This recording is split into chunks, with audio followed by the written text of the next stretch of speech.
There was a sound in the night. What was it like? The giant bass drum beaten slowly in the street of my childhood village as the Italian players announced the little drama to be performed from the back of their painted wagon.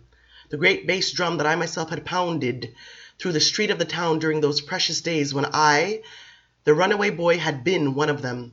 But it was stronger than that, the booming of a cannon echoing through valleys and mountain passes. I felt it in my bones. I opened my eyes in the dark and I knew it was drawing nearer.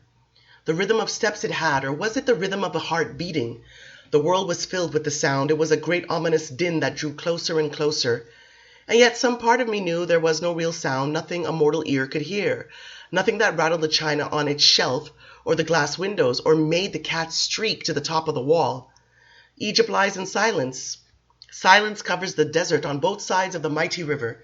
There is not even the bleat of sheep, or the lowing of cattle, or a woman crying somewhere. Yet it was deafening, this sound. For 1 second I was afraid.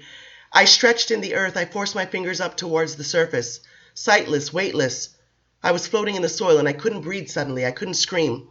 And it seemed that if I could have screamed, I would have cried out so loud all the glass for miles about me would have been shattered. Crystal goblets would have been blown to bits. Windows exploded. The sound was louder, nearer. I tried to roll over and to gain the air, but I couldn't, and it seemed then I saw the thing, the figure approaching, a glimmer of red in the dark. It was someone coming, this sound, some creature so powerful that even in the silence, the trees and the flowers and the air itself did feel it. The dumb creatures of the earth did know. The vermin ran from it, the felines darting out of its path. Maybe this is death, I thought. Maybe, by some sublime miracle, it is alive, death, and it takes us into its arms. And it is no vampire, this thing. It is the very personification of the heavens. And we rise up and up into the stars with it. We go past the angels and the saints, past illumination itself, and into the divine darkness, into the void, as we pass out of existence.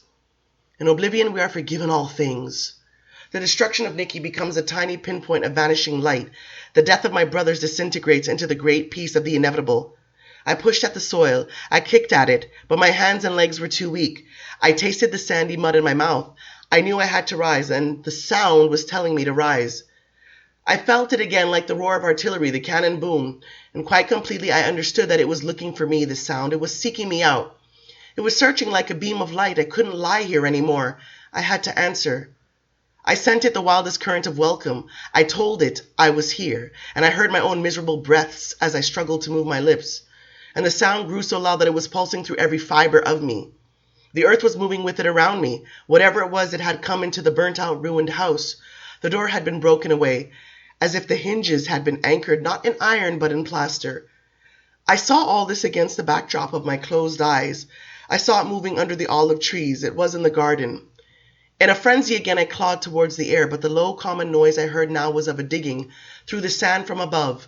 I felt something soft like velvet brush my face, and I saw overhead the gleam of the dark sky and the drift of the clouds like a veil over the stars. And never had the heavens in all their simplicity looked so blessed.